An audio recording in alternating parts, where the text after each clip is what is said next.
Hi, this is Will Cook of the Will Cook Group at Keller Williams Luxury Homes. Welcome back to my video blog. Today we're going to talk about 3 nuances to buying property in Palm Springs.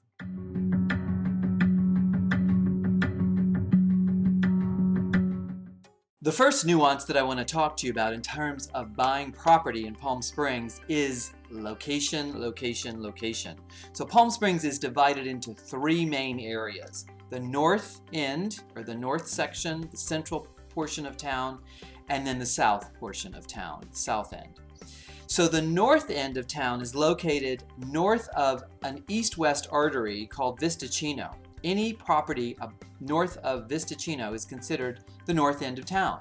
This area of town has a beautiful collection of mid-century homes, many of them renovated, as well as several popular gated communities.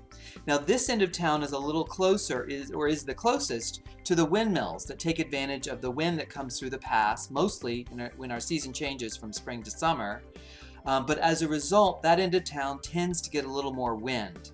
So you do end up getting a little more for your money in that area of town.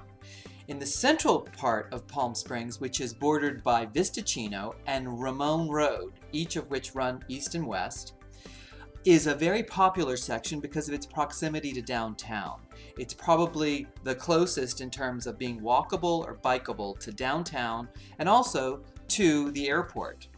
And this section of town actually houses some beautiful neighborhoods and some of our most expensive neighborhoods like Old Las Palmas, Movie Colony, Vista Las Palmas.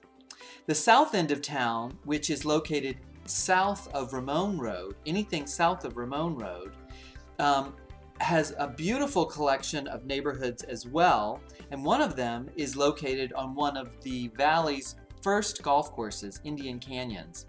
This area is very popular for hiking and the golf course, Indian Canyons Golf Course, and it has some very nice neighborhoods like the Mesa, Deep Well, and some areas in the Bogart Trail or Andreas Hills. There are some gated communities down there that are also very nice.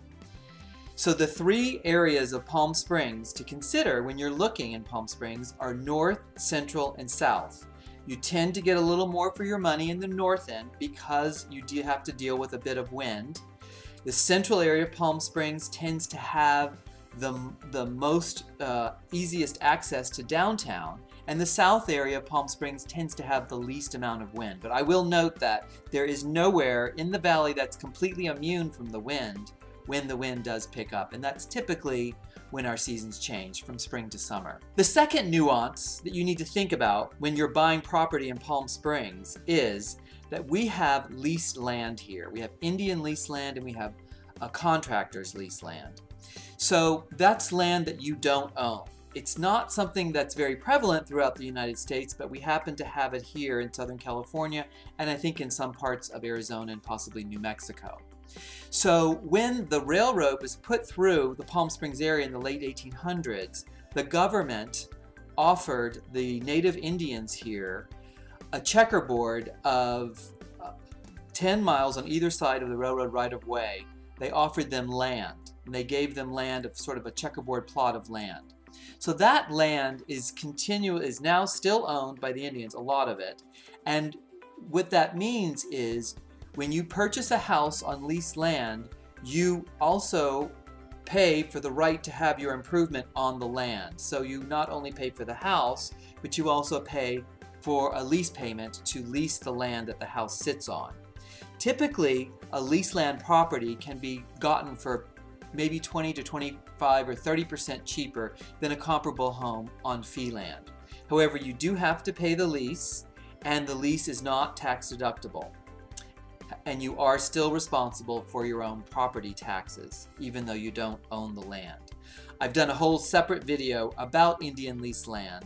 So if you have questions about that, you can refer to that video in my video library. But this is something you need to consider when you are looking for property in Palm Springs. And the third nuance that you need to think about when you're looking for a property in Palm Springs is how you're going to use the property. And that is specifically if you're considering purchasing a home that you might be able to rent out when you're not using. A lot of people call me when they're looking for a home from out of the area and they're considering possibly retiring to the Palm Springs area eventually, and they'd like to possibly buy a home, but they're not ready to be in it permanently, and they'd like for the home to pay for itself or to at least offset some of the expense of having the second home by being able to rent it out. So our vacation rental industry is alive and well and doing very well. However, we have some pretty strong city ordinances around vacation rentals that you need to get yourself familiar with. The other thing that you need to understand is that most communities or most houses that are located in homeowners associations, gated communities, or just areas that have homeowners associations have guidelines in terms of how long of a minimum rental period that you can rent your house. And typically in HOAs, if your house is located in an HOA, it's typically a 30-day minimum. So you're not able to rent it out for the weekend or for the night or for a week. So you need to consider that when you're looking for homes in Palm Springs. And if you specifically want to be able to do a vacation rental with the home, then you need to find homes that are not in the HOA that would require a 30-day minimum. But again, there are some exceptions, and there are also exceptions. The general rule with condos is the same. It's usually 30 days, but there are a few exceptions as well. If we can help you navigate through any of these nuances that I've just discussed, we'd be happy to do that. Just give us a call or an email, and we'd be happy to start talking to you about your specific situation and what you're looking for and guide you through the process as we've done for so many others. So thank you for watching.